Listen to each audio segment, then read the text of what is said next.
I put in a lot of work to get to this spot.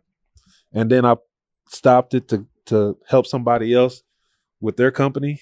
And it feel the same? It hasn't been the same since. Right. I've been back at it since I've been back, and it's only been like 5 months. But I done came up with so much stuff that I'm coming with in 2025 that it's going to be a different story. Yeah. There you go. I gotta. What's it like being in that role of like leadership, but also an example of entrepreneurship and just your resilience from the challenges you face? Because this, I can tell you, is tough, but it's gratifying. 9 times out of 10, even though I didn't invite you to come through, if you knock at my door, 9 times out of 10, I'll be like, you're already here. I might cut you. Yeah. So that's why I wanted to get away from. I was like, say, damn. Not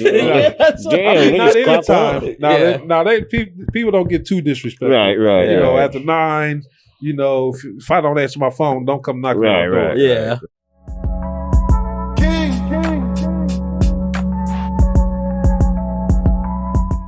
What's up, everybody? It's James. It's Marcellus. Welcome to another episode of Issa Kickback. What's happening? Hey, as you can see, we're not in our normal setup today. A little different. Hey, when I say it was portable, it's portable. So today, we're kicking it with Chris Bradshaw of Crown Me Barbershop. What's up, Chris? What's going on, fellas? How you guys doing tonight? Man, thank you for kicking it with us, man. We good.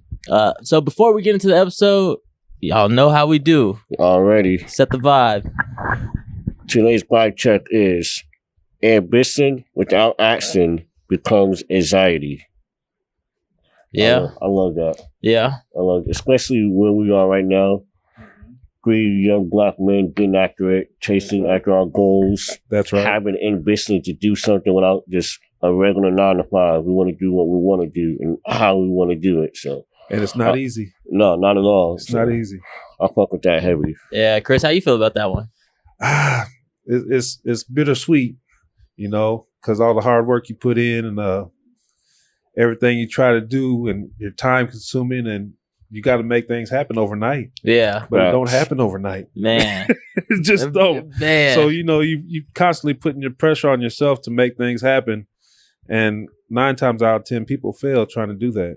Yeah. So you really got to buckle down and concentrate and just, you know, go into the plan and follow through without any bumps. It's hard to do, but if you keep going, you'll realize that the plan does actually work. Yeah. Do you think you would be more anxious if you never took that step to have your own shop? If I never took the step, would I be more anxious? Yeah. Would you be like, man, I'm holding myself back? Or I've done that. I have done that. Yeah. I have done it. Yep. I've done it for years. As you know, I used to cut out my house in my basement in small rooms or whatever, wherever I would cut, but I would never go far enough to want to open up my own business. Yeah. Right. Until the time came to open up my own business. And I said, I'm ready for it. So yeah, here we are. Nah, I feel that because I'm right there with you. I want a hip hop show. Y'all know I want a hip hop show. And I was like, man, I really want them. Said, fuck it, I'll do it myself. That's right. Yeah. So sometimes that's what it takes. I mean, somebody got to lead the way. Somebody has to lead the way. And it's not easy, but as long as you're focused and you got a group around you and you surround yourself around good people that want you to do better, it makes a difference. It definitely makes a difference. Word. Anything is possible. 1 kg. All right, so let's jump into it today, man. Yes, sir. Chris Bradshaw, owner of Crown Me Barbershop, man. So you just mentioned that, you know, you started in the basement, literally. Right. How's it feel to have your own shop, first off? It's a blessing. Right. This is what I asked for, and I was blessed to get it, you know. So I can't be mad at it at all. I mean, there's always room for improvements. Yeah. But you got to start somewhere. Yeah. I'm proud of it. So what made you want to like start cutting the hair? Like, was it you? Was it a friend? Like, what made you start wanting to? A little bit of both, actually. Right. A little bit of both. Actually, I never was inspired to cut my own hair. I always watched my dad cut his hair. Oh, okay. His own hair. My whole time growing up since I was little. Yeah, I always watched my dad cut his hair. Actually, it started probably when I was 12. Okay. 12, when I really broke down, was like, yeah, I'm doing it myself. For sure. And it's a crazy story. Yeah. But I always seen my friend, one of my cousins, he always cut his own hair. And I always watched him. And then he started cutting my hair, and that's how my hair started getting cut. But probably my cousin, actually 2 of my cousins cut, and they was real good, and I always watched them. That's where I first learned about cutting hair ourselves instead of going anywhere else and getting it cut. Right on. And then I also had a homeboy who learned how to do designs, and I always was intrigued with that. I'm like, man, I'm finna cut Zorro in the back of my head. Oh, that was the man back then. So I want that big old Z in the back of my head with a horse and everything else. You know what I mean? But anyway, it never happened. But you know, it might be for the best. Right. But no, I from there I watched them guys cut, and it was pretty cool. So for sure. I was always intrigued by it, but I never actually did it myself until that day that I had school pictures. And gotta be fresh for that. Yes. And I was a little bit too crisp. Hey. No, it was last minute thing. My mother had sent me over to my uncle's house to get my hair cut. And it was late, probably 8, 9-ish. Like I said, last second deal. And when I walked in his house, I could smell it in the air. And I knew that your son was late. He was in a different state of mind. Yeah. And then I knew he had a couple cans of beer sitting next to him. But anyway, he didn't feel like really cutting my hair. Yeah. So he gave me the quick cut. And he just cut it all one level, and he gave me the bowl around, the straight line, no fade, just a line. It's haunting me, boy. I got one of them. I'm a victim too. Just a line all the way around, but it was clean. It was the cleanest line, cleanest ball to an even, that you could have. But I ended up taking school pictures in that next day when I came home after the school pictures. Well, when I got home, I was already. I was like, man, I'm going to school like this tomorrow. So. It was what it was. I didn't have time. I didn't have the utensils. I didn't have the clippers to do it. Did your mom buy the pictures? Huh? Did your mom buy the pictures? No. He didn't buy the pictures. I made sure of that. I didn't care. I did not bring the paper home for the yearbook or nothing. No. Heck no. But anyway, I woke up that next morning after the pictures, cut my own hair. That next morning, grabbed my dad's clippers, found them. Went and cut my hair, and it's been on ever since. Yeah. So since it started like that, man, what inspired you to kind of like keep making those next steps? Bottom line is, there came a time in my life that I like money. Of course, everybody likes money. Yeah. I knew an easy way to get it, and I knew one way to get it was to be able to give somebody service. That's a lifetime. Yeah. Hair grows forever. Yeah. So I was like, man, let me find me a little job or a little something to where somebody's going to need something for a while, not just for a year or so. They're not going to buy a car every year, so, that's a different thing. But in this industry, somebody needs a haircut every day. Yeah. Somebody needs a car every day too. But as being a customer and a guy who wants to do his own hair, it saved me a lot of money. Yeah. So I was like, there it is. Yeah. Somebody's gonna come get their hair cut every day. What was the steps into getting your own shop, or like was it a shop before this one? What was the steps on getting my own shop? Yeah, like the step process to getting my license. Really. After that, it's a piece of cake. It's all on you, what you want to do. Right. A lot of people choose to do it out the house, have their shop in the house, build on, whatever. A lot of people choose to start a business, as in getting the actual shop away from your residency and start from there. Yeah. But then you got to have a lot of clientele, of course, because you're going to have a lot of overhead. Yeah. And then mainly something like that, most barbers want to work by themselves. Right. Honestly, yeah, that's how I see it. They want to do it by themselves. They don't all come to a establishment and line up, especially in a small town like this. Yeah, right. Quincy's not that big to be able to have 4 or 5 barbers in a barbershop that feel comfortable.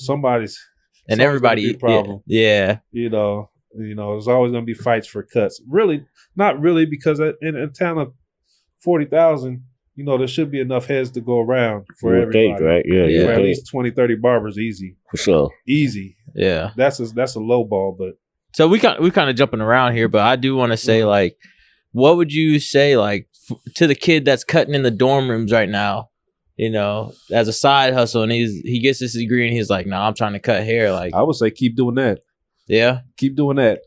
Get your little side hustle on, but don't stop schooling. Yeah. Do not stop.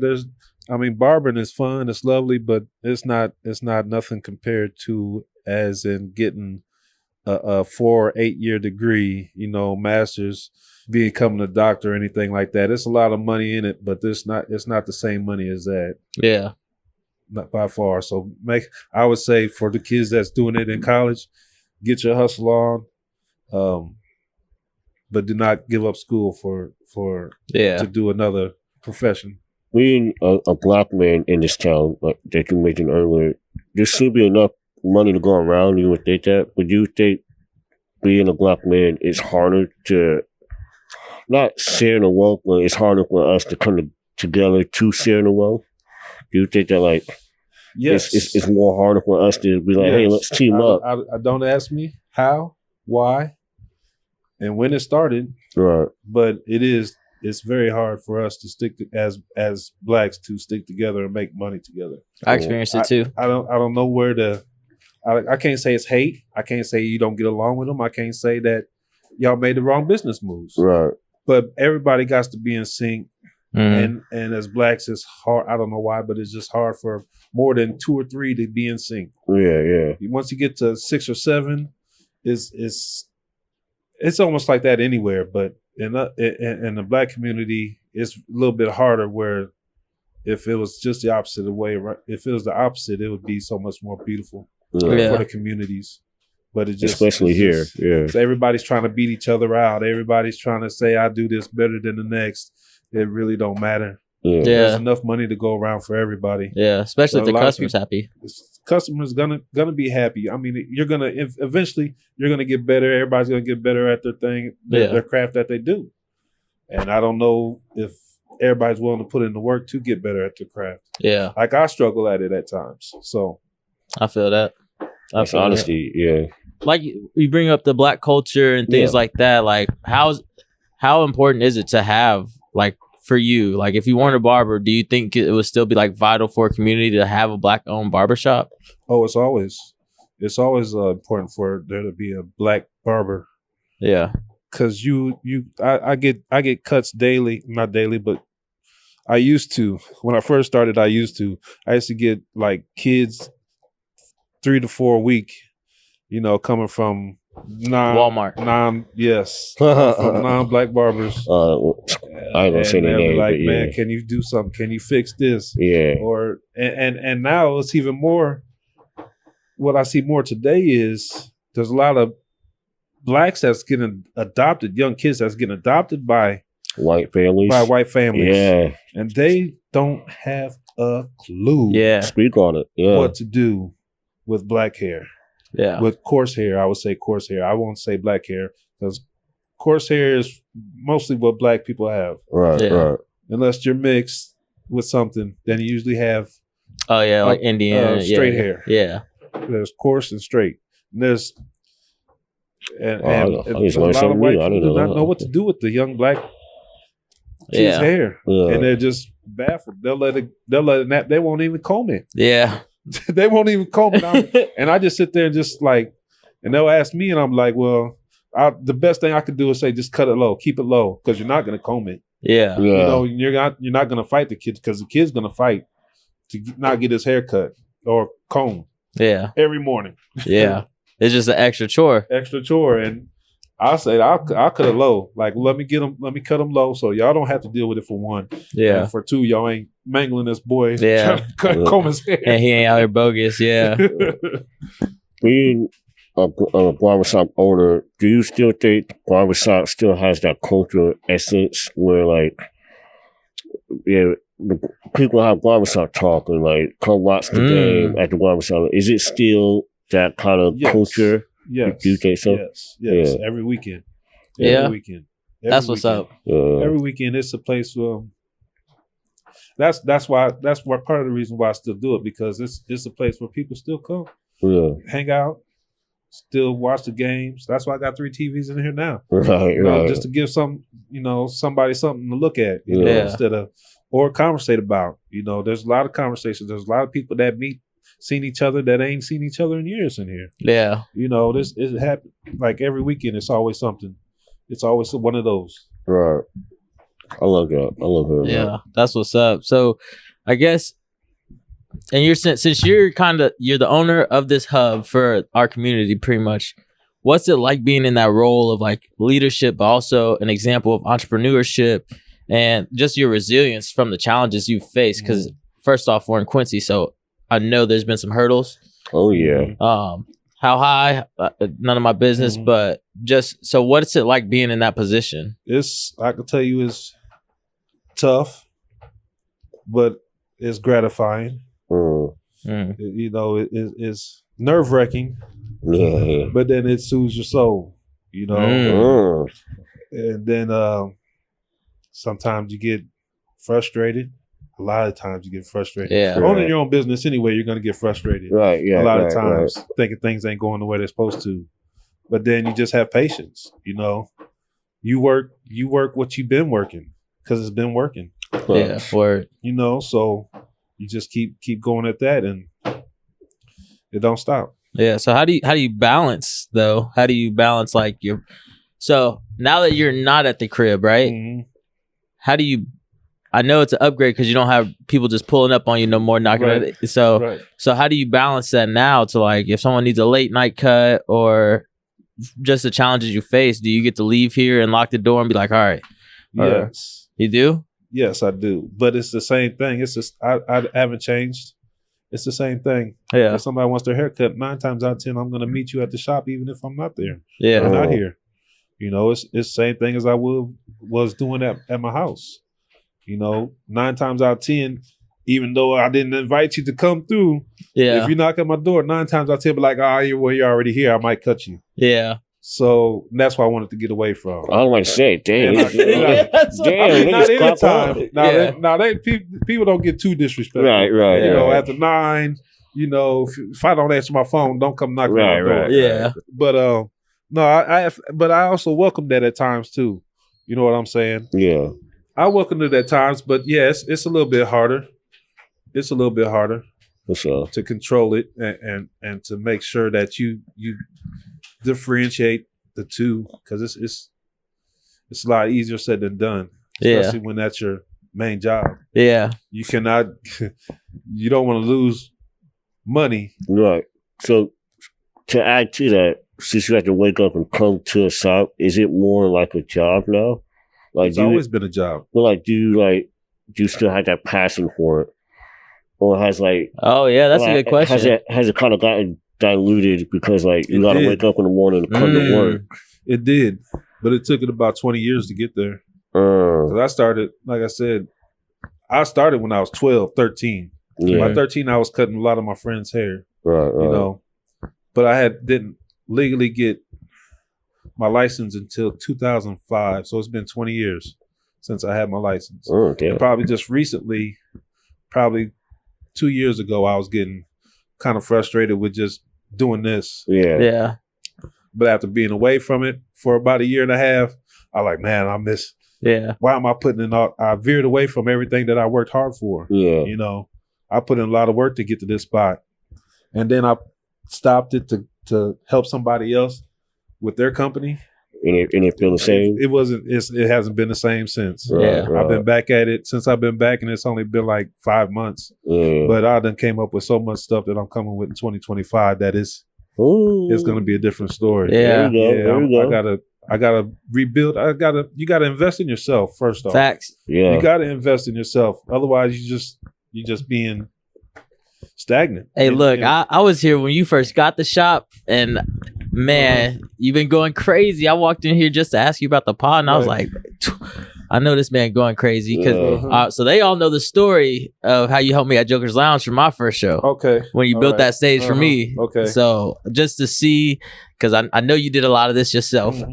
I did. Just to see that. So I really like seeing that. And that's why I was like, I got to have him on because he helped me get my start and helped me get my start. And then I was here for when you made the move here. So I was like, so it's so dope to see. It is. You got the ring lights on the wall now. I'm just like, come on, man. Yeah, and that's like I said, this is old stuff. Like I had this up for a couple of years, and that's when I was like, it's time to give it up. Yeah, you know, I want to do something else, but you know, there's nothing like working for yourself, man. Nothing like working for yourself, making your money for you and your family. So before we get into your plans, we got about 5-10 minutes left. Yeah. What's your day-to-day like? So you do this full time now. What's your day-to-day like? This is now my full time once again. Oh, it's not your full time? No, it is. It is. Oh, it is. At this moment, I don't see myself working for anybody else. For not in the probably next couple of years. Yeah, that check better be good. Yeah, it's over with. I can't waste any more time on building somebody else's company up when I'm just coming home, building their company up, coming home and looking at mine like, what am I going to do with you? Yeah. I can't. It's over with. I know what to do with you. Right. I've been know what to do with you since the day we started. Just got to keep building. Yeah. You can't stop. Stay on the grind. I with that. So what's the like day to day? You're seeing people every day. What are those conversations like? What's a conversation where you like it was like the most rewarding, or you feel like you got the most out of it, or your customer got the most out of it? Because like the most rewarding. Sorry to cut you off, but the most rewarding is watching the kids grow. Yeah, because I've cut a lot of kids. Like I said, I've been doing it 20 years. Yeah. I've cut a lot of kids that was 2-3 years old. Now they're going to college, you know, and I'm still cutting their hair. So the conversations we had over the years and the talks, and now you're going to college, man, that's pretty cool. Yeah. That has to be rewarding. Yeah. And I see it every year. Like, I've been cutting for 20 years, so now I see it every year, you know? Yeah. And a lot of kids, you know, you see them grow up and you see them mature, you see them how far they came along, just like they seeing you. Right. And it keeps them going. Yeah. You know, so it's a two-sided sword. That's a beautiful thing. That's awesome. So I guess how do you go about like promoting and spreading the word? Is it just a lot of word of mouth, or because I know there's things like barbershop competitions and things like that. Right. How did you kind of once you took on this extra expense of your own building, how did you go to expand your clientele as well? Word of mouth is probably the best for barbers. I mean, you can always throw a commercial on, you can always throw an ad on the radio, but word of mouth coming from the horse's mouth, basically. Yeah. From clients that is going to tell the next client, hey, I know where you should go. He does me, you know, he hooks me up. Yeah. You know, and he don't charge the arm and the leg. He does charge though. Yeah. You know, ain't no free. Because you can't be mad at anybody's prices. Yeah. You know, because it is worth it. If you go for the right services, you get your money's worth. Because I'm glad you said that, because with the climate changing and a lot of these young barbers and stuff like that, we're hearing $100 prices. $200. Yeah, for that's too much. Yeah, so I wouldn't pay that much. Look, I wouldn't. I don't. Yeah, I don't know. I don't even know if that's true. I would have to see it. It's like I guess it's more in the major cities. Yeah, it would have to be. That's the only way it makes sense. It's more of a service though too. Yeah, you know, you're gonna get your skin. You're gonna get the facial, hot towel. You're gonna get the hot towel. You're gonna get the razor. You're gonna get the pimples popped. You're gonna get all that stuff for $150. You better walk out there like Michael B. Jordan type shit. I don't know, but you better walk out there clean. Yeah, I was just curious because like it really is a thing, and it's a hot topic. It is a thing. Yeah, it's very, very true. I thought about it. I got the thing right there to give you the facials and steam your face and throw the hot towel and all that. I just haven't got into that yet, but that's 2025. That's crazy. It's on the way. It's on the way. I'm gonna stay down here with my cuts. I just need the low fade, bro. Like the beard stuff. Yeah. Like, take care of that. Yeah. For about 6 months, you come in here and get that cleaned up and get the oils and get it clean and get the hot towel. You'll see a change in that beard. See stuff like that. Yeah. Yeah, I'm gonna say I don't know. Yeah. For sure. Oh man, I used to have, You know, mine don't even grow, so I can't even talk. I'm trying to grow now, as you see. I'm right there with you, bro. I ain't gonna say my age, but I'm almost 50. Yeah, and I still ain't been able to grow one in, but I'm still trying. I was gonna say, so being in Quincy, and you are African American, and you know the day to day that we live, how is it being a stable black barbershop? I don't want to say competing, but like there's other shops that aren't black. Do you well, like, let me rephrase the question. Do you feel the attention when it comes to being the black barbershop? Yes. Is it good or negative? Or both? It's a bit of both, but I would say about 90% positive. Okay. 95% positive. Do you get involved with like the city and their movements and things like that they got, or you just kind of? I used to. Mm-hmm. I used to, but their interest ain't the same interest as mine. Right. So I kind of cut back on some of that, and then sometimes people don't appreciate the things that you do for them. Yeah. And they just push you off like they did you a favor. Like I lost money. How'd you do me a favor? Yeah. You know, so that's a hard one, but it's easy to judge. Yeah. Even though you ain't supposed to judge, it's an easy one too, because you know. But I've done a lot of benefits for the kids. That's how I started out. My first couple of years when I came back into town, I was cutting back to school. You know, I remember those every year. Yeah, I remember those every year. So I put in work for probably 10, 12 years doing that. And I just kind of gave up on it because it's the appreciation factor. Yeah. You was at the back to school drive, right? All the time. Yeah. 10 years. Oh. Yeah. But the return didn't matter. Yeah. You know, I'm losing. This is Saturday. Yeah. My main day. Yeah. You know, this is my main day. Yeah. You know, so. And you there all day, too. I all day. Yeah. I'll do it all day. Laugh, kids getting the designs and everything. Going back to school. Look. You know, and I'm not. Yeah. But I've always done it for the kids in the community because that's where I started when I was 12. Remember when I told you this? This is where I started. So I know what it feels like to run around with the messed up head at that age. And everybody looking at you in school.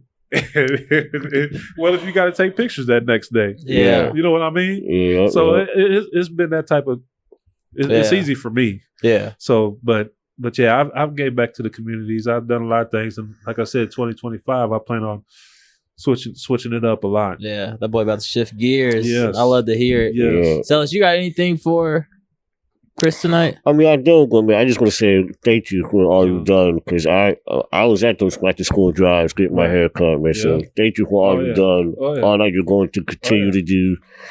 You're doing it, man. Like this sap is nice, man. I'm gonna hit you with a line one of these days. You know, I don't need a cut. I don't need a cut. But You say you do. He did. You know, my bad. I wasn't trying to highlight it. Look, that's why I wore a hat. Right. Me too. But nah, look, real, thank you, man. I appreciate it. No, I appreciate you guys coming through, man. For real, sure. This means a lot to me. Because everybody don't get to hear this story. Yeah. So is there, just before we wrap it up, man, is there anything you just want to tell the people? Keep supporting your local barber. Word. That's keep supporting black businesses. Word. You know, you gotta be able to support each other to make it further. I mean, I know it's hard a lot of times to support when you ain't got it. Yeah. But you can still point somebody in the right direction who needs it. And who's willing to pay, you know, but basically just, you know, keep the kids fresh. Keep the kids fresh. It's all about the youth, man. Grown ups, you know, we lose our hair when we start getting older, so I'm not too worried about the adults. Yeah. No comment on the hair loss. I'm cool. But mine's going. That's why I grew mine out. So, yeah. So everybody see it. That's cool. That's fair. Yeah, that's the only thing I got, man. Keep the kids fresh, man. Support black businesses and absolutely, and you know, support your local barber. There's enough money out here for everybody. Word. No matter what you do.